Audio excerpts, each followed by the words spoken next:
లత గారు, ఇక్కడ కక్ష సాధింపు చర్యలు అనడానికి కొన్ని ఎగ్జాంపుల్స్ చూపించే ప్రయత్నం అయితే వైసీపీ చేస్తుంది. మొదటిది ఏంటంటే, హైదరాబాద్లో ఉండే ఆర్జీవీ మీద కేసు పెట్టి ఆయన్ని ఒంగోలు తీసుకెళ్తారు. విజయవాడ హైదరాబాద్లో ఉన్న వ్యక్తిని ఎక్కడో అన్నమయ్య జిల్లాలో మారుమూల ప్రాంతంలో జరిగిన కేసు, అంటే కేసులు ఒక్కచోట కాదు, రాష్ట్ర వ్యాప్తంగా అన్ని చోట్ల కేసులు నమోదైనాయి. ఆ కేసులు నమోదయ్యే క్రమంలో పికప్ చేసే పోలీసులు మాత్రం ఒక రిమోట్ ఏరియా నుంచి వచ్చారు. ఇప్పుడు అనంతపురంలో ఉండే వ్యక్తినేమో హైదరాబాద్లో ఉన్న ఒక పోలీస్ స్టేషన్లో పెట్టిన కేసు ప్రకారం ఆయన ఇప్పుడు మీరు పికప్ చేసే ప్రయత్నం చేస్తున్నారు. సో నేరం జరిగింది, ఆ నేరానికి సంబంధించి వివిధ పోలీస్ స్టేషన్లో కేసులు ఉన్నాయి, కానీ వీళ్ళని ఇబ్బంది పెట్టగలిగే పోలీస్ స్టేషన్లకు మాల్లో మాత్రమే కేసులు నమోదు చేసి వాళ్ళని తరలించే ప్రయత్నం చేస్తున్నారు. ఇవి కక్ష సాధింపు చర్యలో భాగంగా దీన్ని చూడాల్సిన అవసరం లేదంటారా?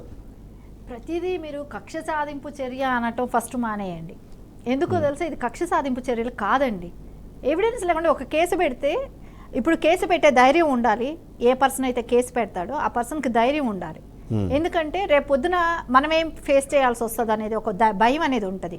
ఎందుకంటే అది గతంలో జగన్మోహన్ రెడ్డి గారు చేసిన, అంటే కక్షపూరితం అనేది ఎలా ఉంటుంది అనేది 5 ఏళ్ళు ఆయన అధికారంలో ఉన్నప్పుడు చూపెట్టేశాడు. సో దానికోసం కక్షపూరితం ఎలా ఉంటుంది అనేది అయితే జగన్మోహన్ రెడ్డి గారు అధికారంలో ఉన్నప్పుడు అందరూ చవి చూసారండి. ఇప్పుడు జరిగేది కక్షపూరిత రాజకీయాలు కాదు. ఎందుకంటే అక్కడ ఎవిడెన్స్తో దొరికినటివే ఏదైనా సరే చేసింది. అంటే వల్లభనేని వంశీ గారి విషయం తీసుకుంటే, సత్యవర్ధన్ని హైదరాబాద్కి ఏదో తీసుకొచ్చారు, అక్కడ కనపడటం లేదా? ఎవిడెన్స్ మనకు ప్రూఫ్లు కనపడుతున్నాయి. సరే, ఈరోజు సాక్ష్యం చెప్పడానికి ఎవరైనా, అంటే కేసు పెట్టడానికి వచ్చిన వ్యక్తి, అది ఎవిడెన్స్ మొత్తం రికార్డెడ్గా ఉన్నాయి. మాట్లాడిన మాటలే కానివ్వండి, అవన్నీ రికార్డెడ్గా ఉన్నాయి.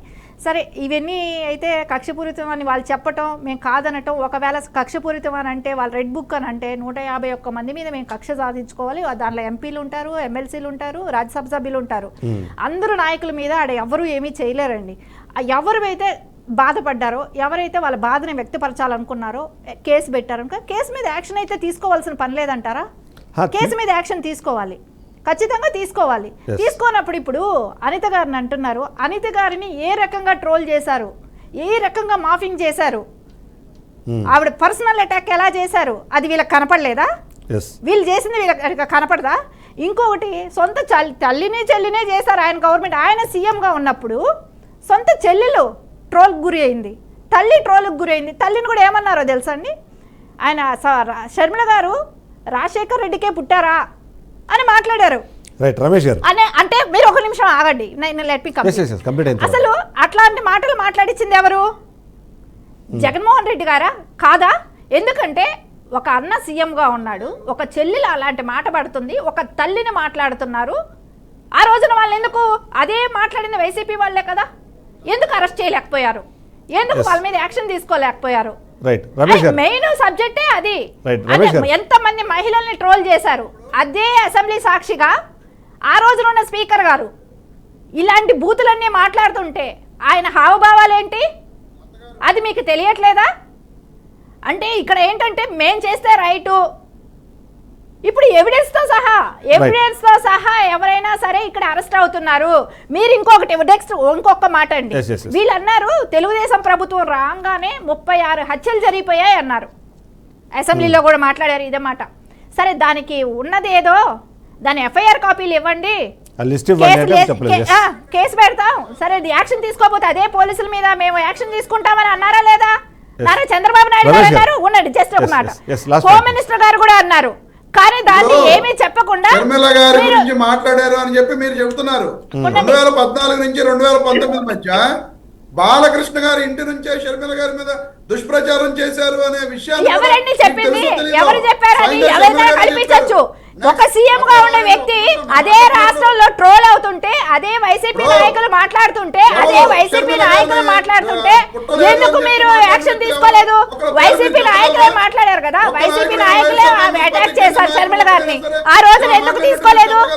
ఒక తల్లి చెల్లి వాళ్ళే మాకు రక్షణ లేదని చెప్పారు కదా, ఆ రాష్ట్రంలోకి రావాలంటే భయపడుతున్నాం, ఆ రాష్ట్రంలో ఉండాలంటే భయం వేస్తుందని చెప్పేసి అదే మీరు తీసుకోలేకపోతున్నారు కదా.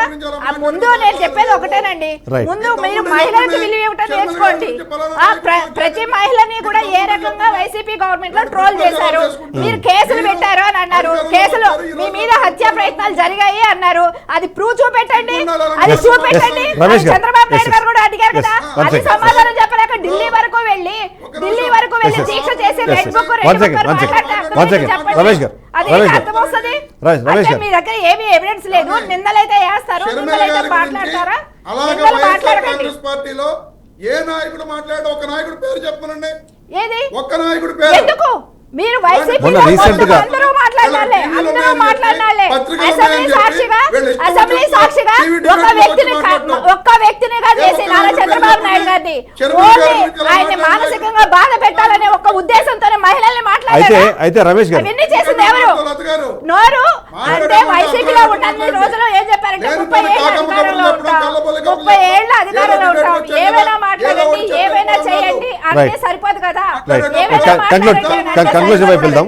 ఎస్ ఎస్ లత గారు ఒక నిమిషం, ఒక నిమిషం. నీతిబద్ధంగా Yes, మాట్లాడాలి. yes. లత గారు. ఇప్పుడు మనం Yes, yes. లత గారు, one second.